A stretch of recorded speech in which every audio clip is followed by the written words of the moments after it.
Bem-vindo ao Papo Espírita, a espiritualidade na sua vida.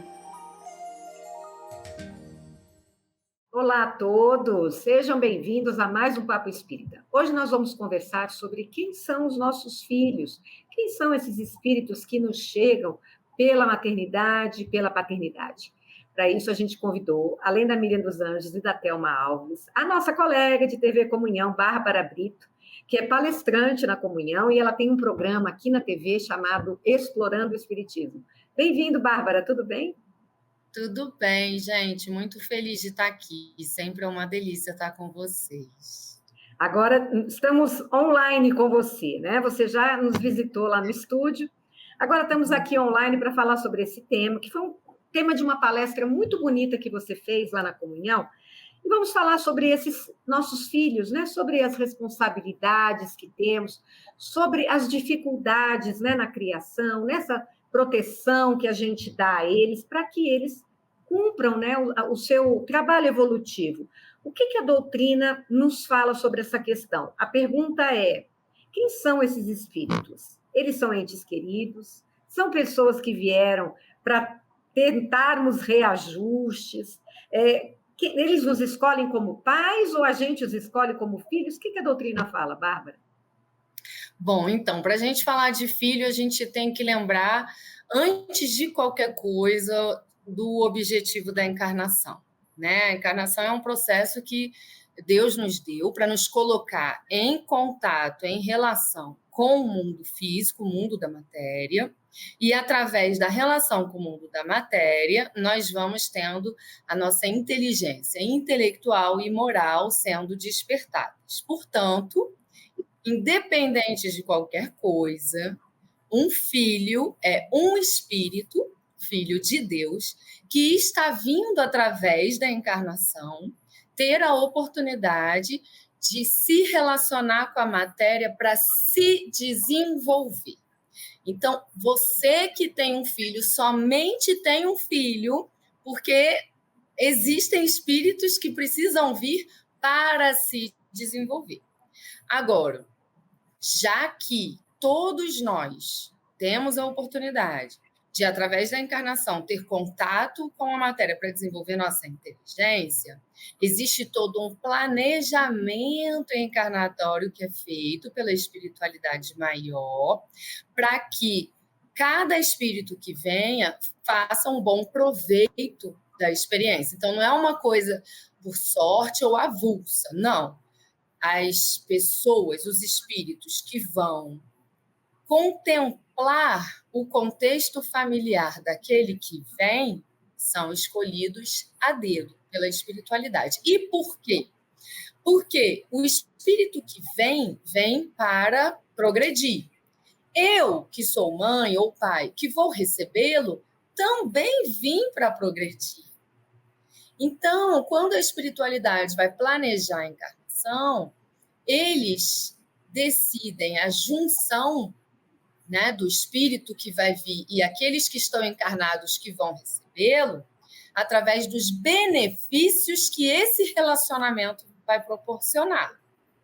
Então, a espiritualidade diz, bom, a Bárbara tem tais inteligências já amadurecidas e tem determinadas tendências comportamentais que serão consequência da inteligência amadurecida e das ignorâncias.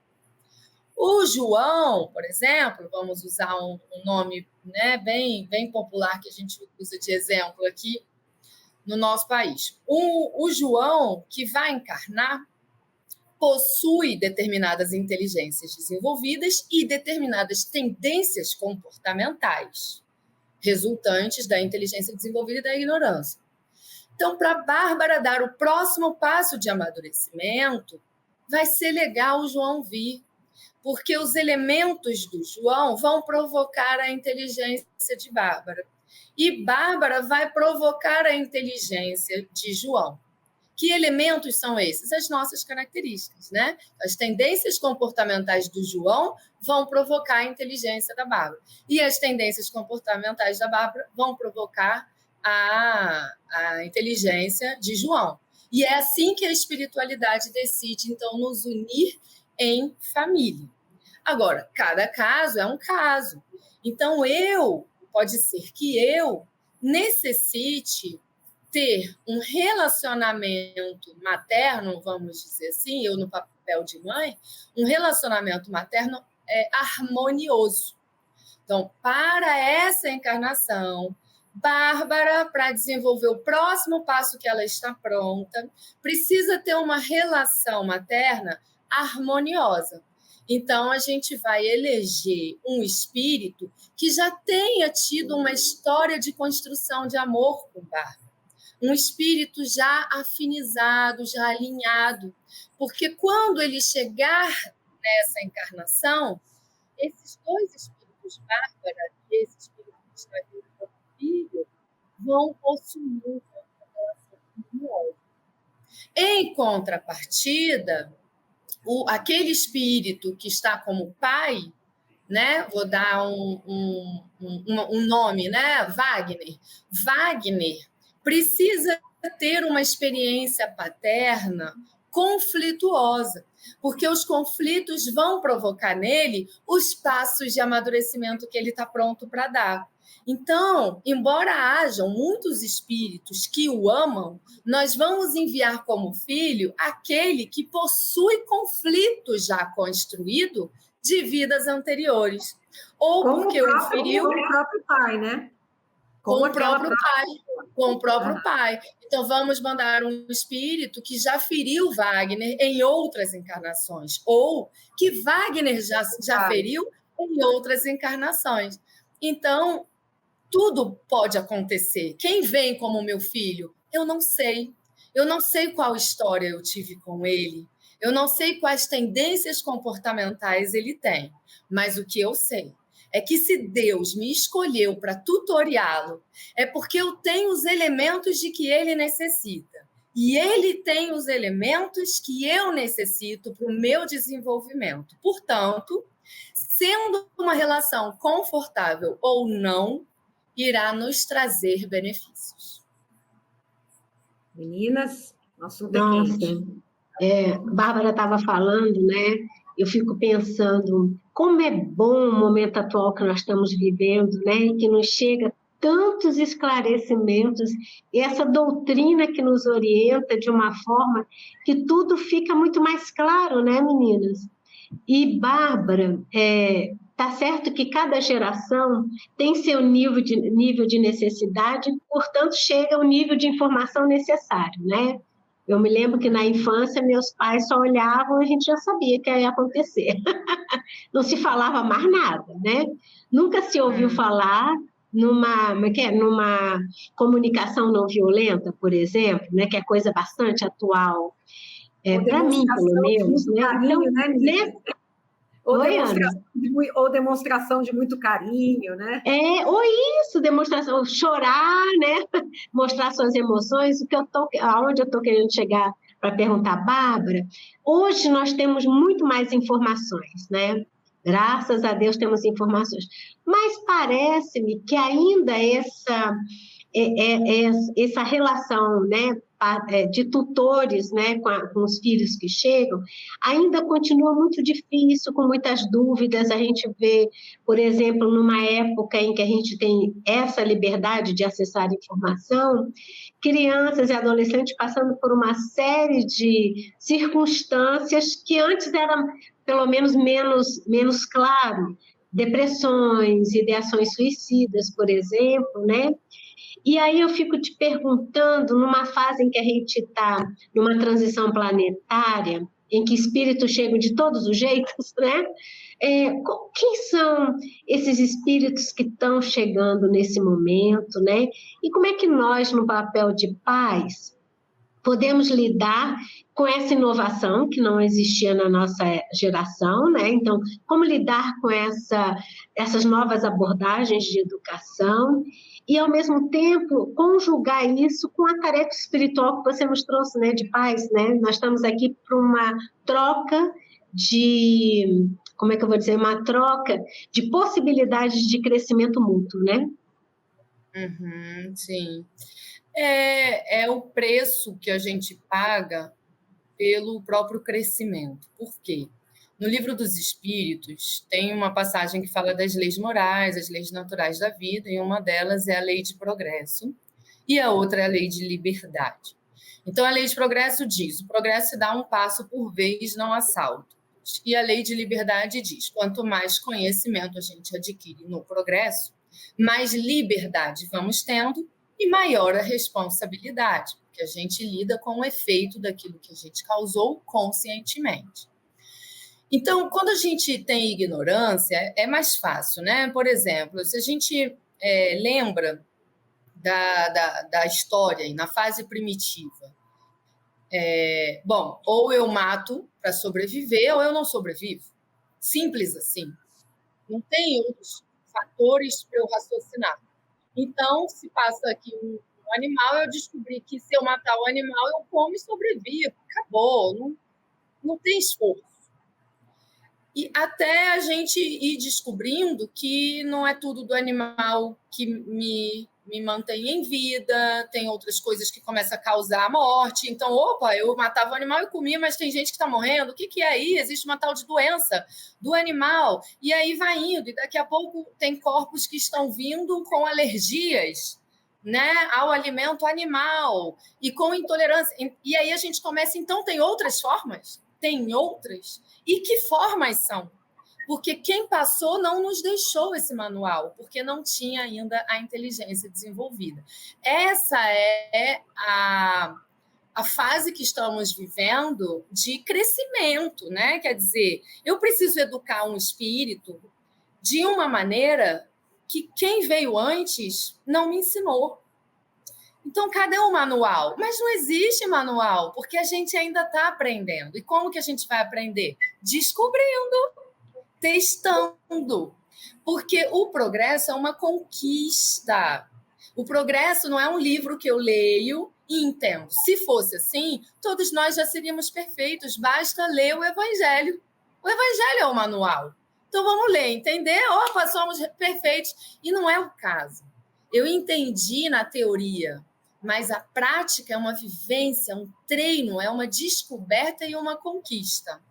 Então, hoje, no momento de transição planetária, os espíritos que estão vindo são espíritos que insistiram no erro e agora estão vindo para a decisão final, né? Ou seja, para de fugir do confronto com as suas verdades. É um momento que Deus está nos tirando as bengalas. Então, está cada vez mais difícil mentir para a gente, para a sociedade, para o todo, porque a informação está aí. Então, você pode não ter informação, mas quem está ao seu lado acusa. Opa, está acontecendo isso, mas isso é inadequado, isso é errado. Então, ainda existe o pai batendo no filho, mas se ele é visto na rua batendo no filho, pessoas se movimentam, porque já se sentem patrocinados por um entendimento maior de que não pode, né? Então, a gente está sendo desmascarado o tempo todo pelo progresso. E aí, esses espíritos, então, estão sendo levados aos seus maiores extremos emocionais, porque é a hora de não se enganar mais. Você vai ter que escolher para que lado você quer ir. Se você quer ir para o lado da regeneração ou se você quer ficar em provas e expiações. E para isso, como você já chegou num nível de consciência espiritual considerável, tudo que você fizer, você vai confrontar em tempo real as consequências. Então, muitos efeitos que antes vinham em encarnações depois estão vindo agora de imediato. Muitas emoções que antes eu não percebia, hoje eu percebo por causa do acesso ao conhecimento, né? Então, tem coisa que, assim, quando você sabe, não tem como você viver como se não soubesse. Então, a gente está esperto. Eu estou sentindo algo, eu não consigo mais fingir que eu não estou sentindo. E quando eu tento fingir, vem alguém e diz: Bárbara, você não está normal. Ou vem uma doença, ou vem... Então, é um momento que estamos sendo levados aos nossos maiores extremos emocionais e a juventude está sendo um alvo de muito conflito emocional, porque quem os educa são espíritos que não foram ensinados a educar nesse novo momento psicológico, né? E, poxa, por que Deus permite? Deus não dá a cruz que a gente tem capacidade? Sim. Eu, como mãe, já tenho capacidade de conquistar esse conhecimento. E não vai ser através da bengala, do professor me ensinando. Vai ser através da vivência e da minha conquista pelo conhecimento. Porque eu não vou vir na próxima encarnação para viver isso de novo. Chega. Bárbara, ou você conquista o conhecimento que você está pronta, ou você vai repetir, né? E aí é mundo de provas e expiações raiz. Não é um mundo de provas e expiações com internet, Wi-Fi. Não, é raiz. Vamos lá para trás, né? E a juventude com muito acesso à informação. Então, pensa no crescimento da criança. A primeira vez que ela ganha a liberdade de pegar uma canetinha, ela não faz um desenho perfeito. Ela pinta a parede, ela pinta o chão. É isso que está acontecendo hoje com o acesso à informação. Temos muita informação sobre como educar, mas temos muita informação também errada. E aí a juventude está acessando as informações de tudo quanto é tipo, numa fase em que as pessoas estão usando as redes sociais para vender imagens. Então, a juventude está meio perdida mesmo. Quais são os valores da vida? Antigamente, eu tinha meu pai e minha mãe mandando eu fazer, eu tinha uma regra social, é mais fácil, eu estou assim porque mandaram. Hoje, eu tenho um mundo, eu tenho que escolher. É onde foi feita a pergunta para os espíritos, por que Deus permite a influência? E eles disseram, porque o mérito está na escolha que você faz. Então, chega, filhos, é o que Deus está dizendo, chega, filhos, sem bengalas, sem fazer porque o outro disse. Está aí, ó, uma chuva de informação. Raciocínio. Você tem que discernir e fazer a própria escolha. E é o que esses espíritos na juventude estão vivendo agora, né? É a dor do crescimento. Não só só um pouquinho, então. Não só esses espíritos, os jovens, né? Mas nós, pais, também, estamos tendo que lidar com esse movimento todo, essa chuva de informação, comparações, né? Porque a internet agora permite isso o tempo inteiro, e os pais também estão muito perdidos, né? E aí, Thelma, passando para você. Não, é exatamente isso que você estava falando, mas também eu vejo assim, a gente não pode fugir da responsabilidade quando você assume o cuidar de uma criança, né?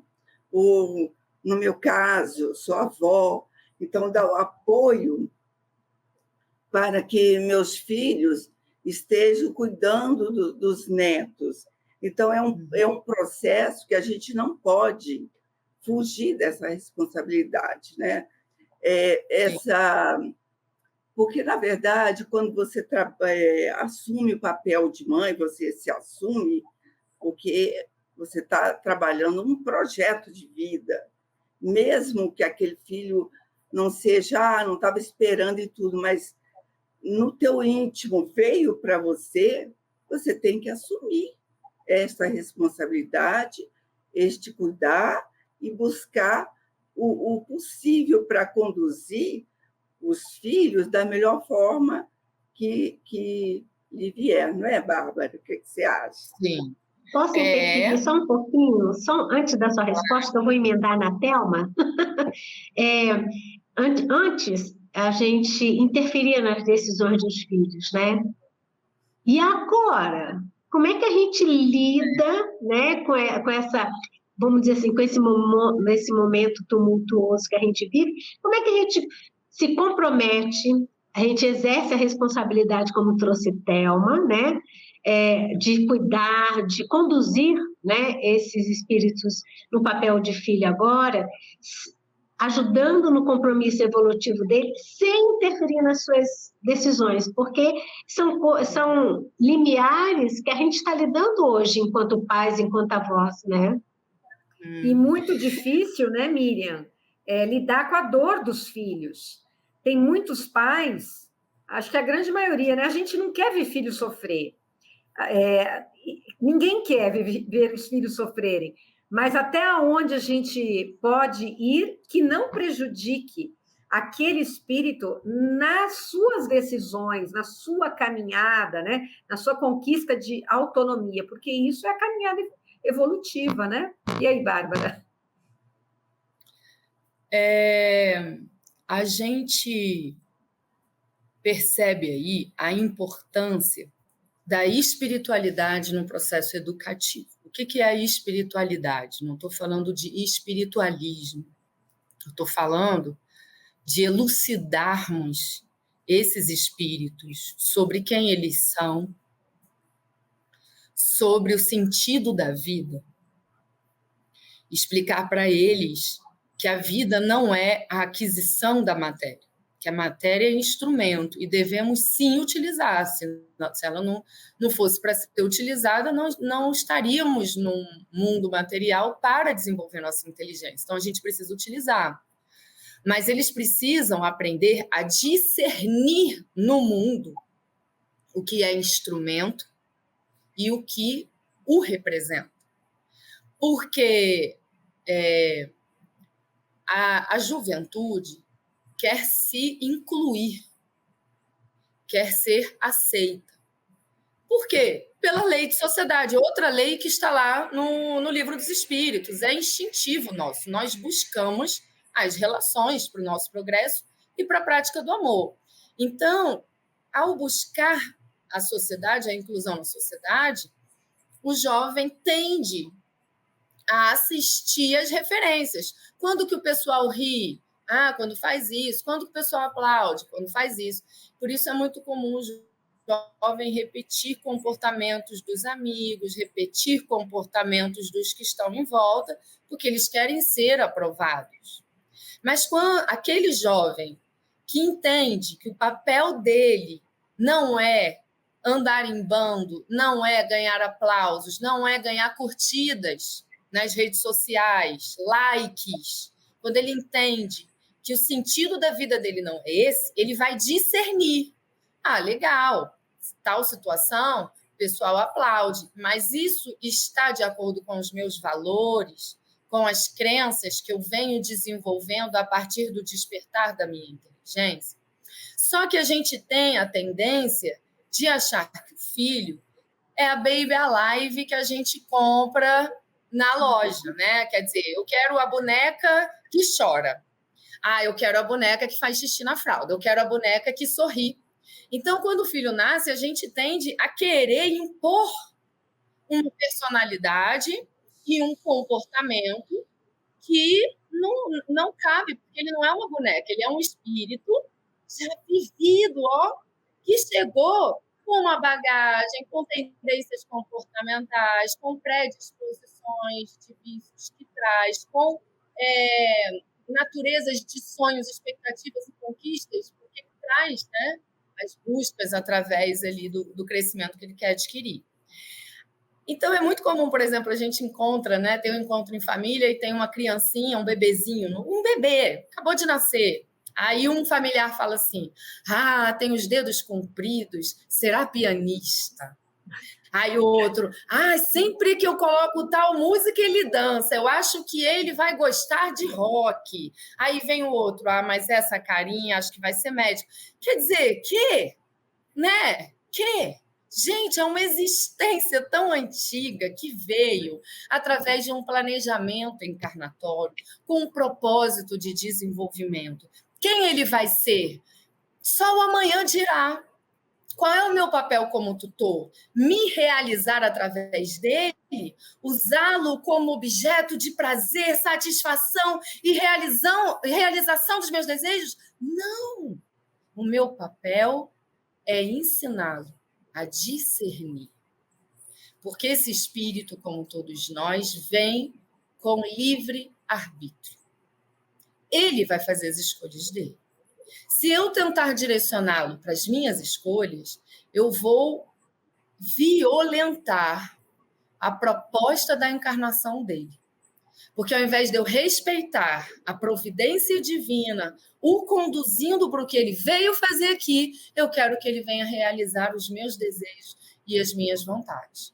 Então, há muitos casos de conflitos familiares que o filho foge dessa regra e está aí. Aí busca droga, busca ações que invadem limites, porque eles estão se revoltando. Ou eu quero entorpecer esse desconforto, é onde eu vou para a droga, ou eu criminalizo porque eu quero quebrar o sistema, eu quero quebrar regras, eu quero, né? Ou eu finjo que está tudo bem, mas como já sou um espírito crescido, meu corpo não vai sustentar isso. Eu desenvolvo somatizações e vem depressão, vem processos de ansiedade, distúrbios psicológicos. Então, o nosso papel é lembrar que é um espírito que veio para se desenvolver, tem uma história e tem um propósito. E o meu papel, então, é ensiná-lo a discernir, é confortar, consolar e direcionar. Sempre. Filho, vou estar aqui. Né? É a parábola do filho pródigo, né? Ok. Você quer ir? Vai. E sei que você vai em algum momento aprender. E ao voltar, estarei aqui. E vou continuar te direcionando. Mas a escolha é sua, né? Então, hoje, o papel de evangelizar é muito importante. O papel de sentarmos junto numa mesa com os nossos filhos para trocar experiências, ideias, para eles contarem as histórias deles e a gente, através das histórias deles, elucidar, esclarecer, né? Apoiá-los no processo de desenvolvimento deles, ao invés de querer usá-los como objeto de prazer. E, para isso, eu preciso aprender. Então, eu só desempenhar esse papel se eu me dispuser com humildade a aprender cada vez mais, né? Fala, inclusive, eu acho até levar a criança para ir numa instituição de idosos, de crianças abandonadas, para entender essa realidade também, ter essa empatia com as pessoas de rua, né? Porque assim, é o exemplo. Se a gente não der o exemplo, não adianta, porque ela não vai aprender. A gente sabe que do 0 a mais ou menos os 7 anos de idade é só exemplo, ela vai ficando absorvendo tudo da casa, dos amigos, do contexto. Depois disso, já molda mais, depois disso, já fica mais difícil. Então, quando a gente assume esse papel de pai e mãe, a gente realmente tem que ter no íntimo esse propósito de estar atuante de uma forma mais ou menos equilibrada, né? Porque pai e mãe, a gente sabe que não é tão equilibrado assim, né, gente? Nada equilibrado, gente. Pelo amor de Deus, é muito complexo isso. Toca nos nossos... é o equilíbrio. Mas eu tenho uma que você usou o termo, né, do exemplo. É muito legal, porque quando eu frequento as evangelizações, os grupos de pais e adultos, e eles relatam as suas reflexões, existe uma cobrança muito grande, né? Como eu dou exemplo se eu não sou perfeito? Quer dizer, exemplo é Jesus. E aí é onde a gente precisa lembrar do planejamento encarnatório. Quando Deus elegeu você para ser um tutor, independente do papel que você vai exercer, seja mãe, pai, avó, tio, o que for, ele enxergou que o seu melhor vai ajudá-lo, é o que ele precisa. O seu melhor é o que ele precisa. Então, não devemos nos cobrar aquilo que a gente não tem condição, a perfeição.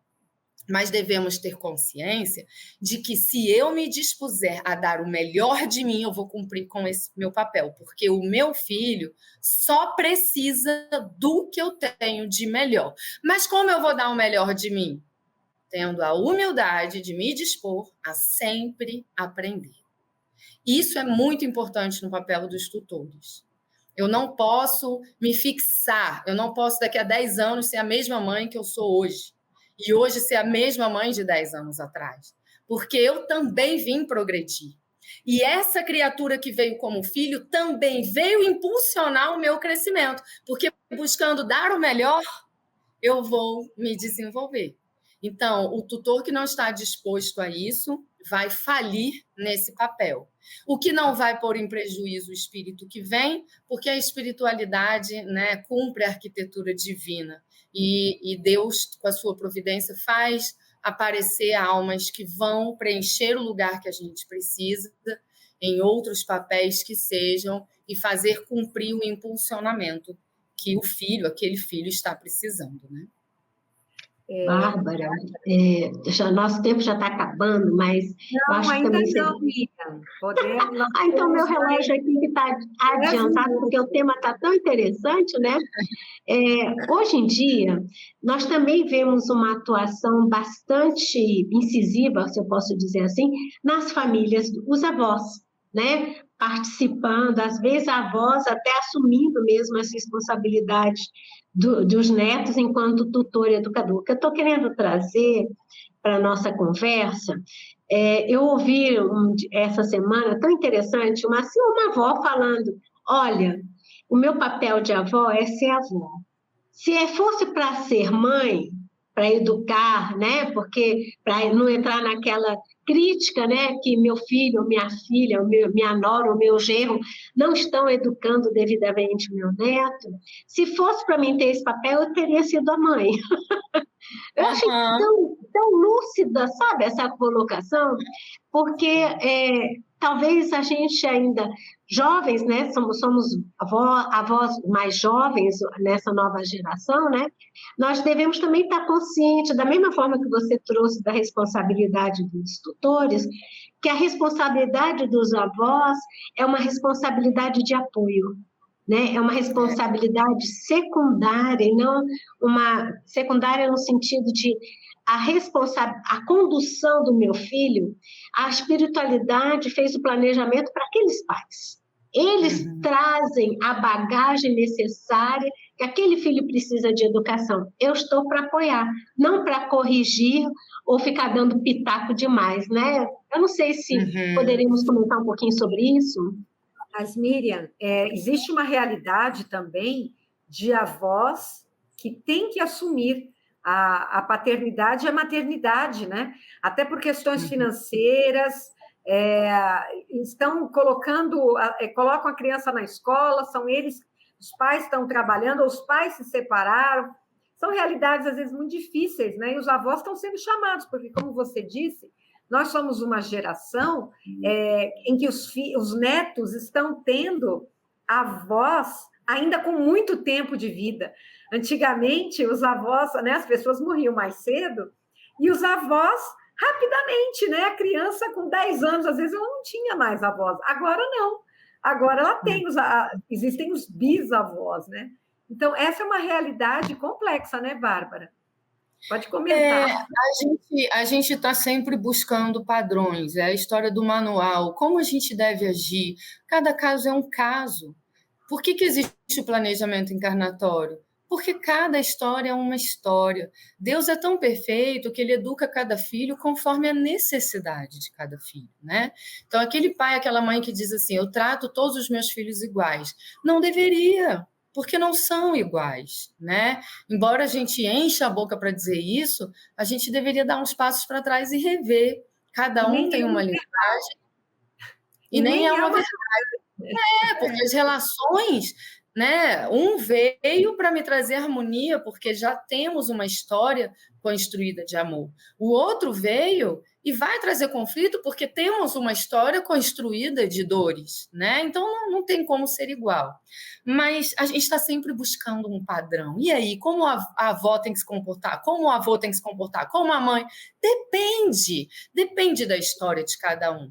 Mas o que eu acho que é legal disso tudo é que a relação familiar hierárquica sempre é um convite para o amor. E o que é o amor? É servir.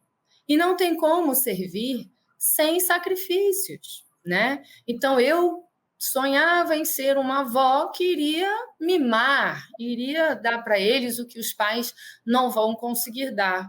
Mas, infelizmente, a mãe abandonou, o pai abandonou, né? O que é isso? É o chamado para o amor. Sacrifique-se. Né? Você não vai dar o pirulito, você vai dar o discernimento. Mas existe a avó que pode dar o pirulito, né? Porque os pais têm uma estrutura bacana de estar presente. Então, eu quero receber meus netos no domingo e oferecer a eles do bom e do melhor, um descanso de um dia. Aqui não tem regra, aqui...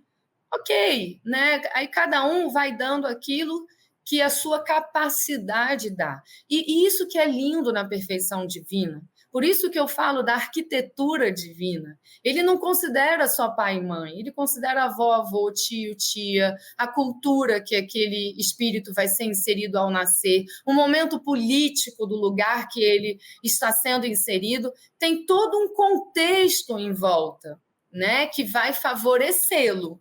O que nós precisamos, enquanto avós, mãe, pai, qualquer tutor, é se questionar se eu estou dando o melhor de mim. Porque aí, Miriam, é o que você está falando, é a responsabilidade, né?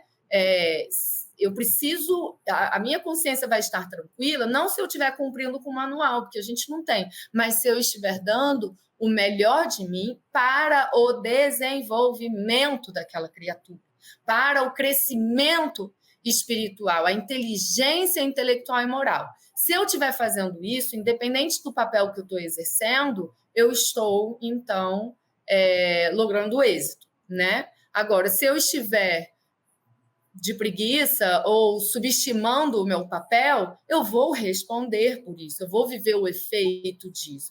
E aí, só para terminar essa reflexão da questão dos avós e tal, é muito natural na terceira idade os espíritos de nós encarnados dizermos assim: já fiz minha parte com a sociedade, agora eu falo o que eu quiser, agora eu faço o que eu quiser. Quer dizer, espíritos que se seguraram durante toda uma encarnação só para sobreviver à sociedade. E agora que sobreviveu, ele não está nem aí, esquecendo o sentido real da vida. Quer dizer, é um espírito não espiritualizado. Então, ele não está disposto a aprender. Ele coloca um limite e fala: agora eu só tenho que esperar a morte e eu faço o que eu quiser. Abandonando a proposta encarnatória dele mesmo, né? E abrindo mão das próprias responsabilidades.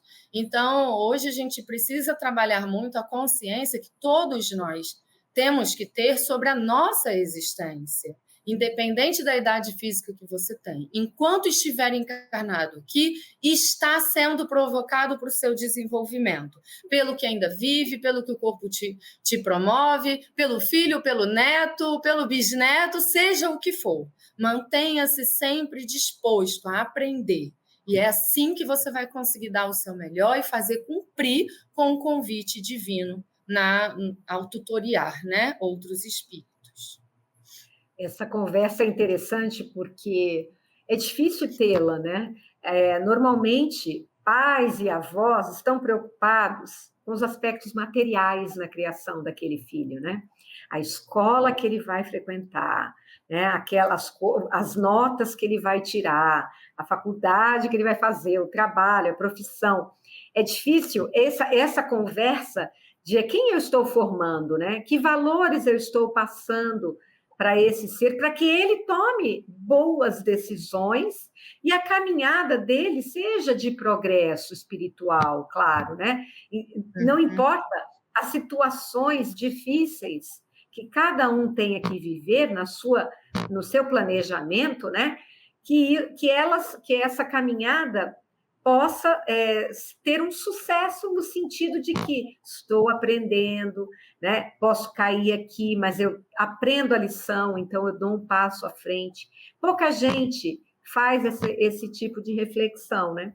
E agora que a gente está caminhando mesmo para o final do programa, eu queria sua mensagem final, Bárbara. Esse assunto é muito, muito instigante e muita gente reflete sobre a sua responsabilidade. Alguns pensam pouco nessa responsabilidade. Alguns, como você disse, pensam assim: bom, eu agora... Ele escolheu o caminho dele, não era nada do que eu tinha planejado para ele, então, quer saber? Não me interessa mais, né? Então, parece que o filho não foi aquilo que você queria, você Ah, dane-se, abre mão agora, vai ser o que quiser. E você larga a sua responsabilidade. Já outros querem proteger extremamente. Não quer que o filho sofra. Ah, eu quero que meu filho seja feliz. E, às vezes, diante de provas difíceis que esse filho tem que passar, né? Muitas vezes uma doença, um problema emocional, é tanta situação, né? Perdas graves, quer super proteger também. Ambos estão complicando a vida daquele espírito, né? Nessa reflexão final, fala um pouquinho sobre os limites da nossa responsabilidade, como que a gente pode sentir que estamos no caminho certo na criação dos nossos filhos.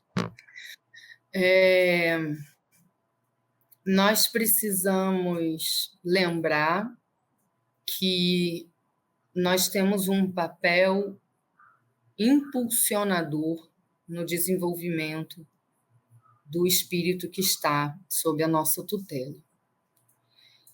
Temos que lembrar que o que ele vem fazer aqui é mudar. Por mais que a gente dê a melhor escola, o melhor alimento, os melhores hospitais, a providência divina vai colocar esse espírito o tempo todo frente a desafios que vão o desequilibrar, que vão levar aos seus extremos emocionais, porque somente através do contato com o novo é que a gente aprende sobre o novo. E no contato com o novo é que geramos desconforto. Então, o seu filho vai chorar, vai sofrer, vai sentir angústias. Você pode estar disposto a ouvi-lo, a dialogar e a direcionar, consolar, ou você pode estar disposto a não participar disso e deixar que ele não tenha o apoio devido e administre aquilo internamente sozinho. Tudo vai trazer consequências, né? A escolha, logicamente, é sua. Mas o que é importante, eu entendo, nesse momento, a gente deixar como um convite para todo mundo. Amar, para nós que somos ainda ignorantes, é doloroso, porque é servir. Então, para eu servir esse espírito que está sob a minha tutela, eu vou ter que estar mais disposto a desenvolver nele a capacidade de suportar dor do que em evitar a dor. Se eu proteger esse espírito o máximo possível para ele não sofrer, na fase adulta em que ele vai viver os principais desafios espirituais, ele não vai estar com resistência moral para lidar com aquilo. Ele vai surtar, né? Então, ensine esse espírito que a dor faz parte da travessia, que nós viemos para desenvolver habilidades que não temos, inteligências ainda dormitadas, e só vamos fazer isso se nos dispusermos ao desconforto da travessia. Então, ao invés de evitarmos a natureza da vida, temos que estar ao lado, junto com ele, suportando a dor, de ver a sua lágrima, de ver seu sofrimento, mas dando a ele todo o apoio que nos cabe. O resto é com Deus. Bacana! Thelma, Miriam, obrigada pela presença. Bárbara, super obrigada pela tua participação. Essa tua fala está numa palestra, né, que você fez na TV Comunhão. Lembra mais ou menos o mês que você fez essa palestra? Ela é recente, eu acredito que foi agora em julho. Para quem se interessar, buscar essa palestra, né, para ter mais informações. Muito obrigada pela tua presença, tua colaboração, e para todo mundo que gostou desse assunto, né? Um assunto bacana. A gente também tem outros programas em que a gente fala sobre filhos, que vocês procurem lá na nossa playlist. Convidar todo mundo a compartilhar esse material, dar o like, não deixa de dar o like, comentarem, que isso impulsiona assim, a divulgação do nosso trabalho, e assistirem a Bárbara no programa Explorando o Espiritismo. Bárbara, quando é que você vai ao ar? Fala para nós. Toda quarta-feira, às 18h45, a gente lança um episódio novo no canal da Comunhão. Bacana. A gente está nas segundas e Bárbara, a gente está nas quintas e Bárbara está nas quartas. Gente, muito obrigada pela presença de vocês. Então, esperamos vocês na TV Comunhão, Papo Espírita Explorando o Espiritismo. Muito obrigada e até a próxima.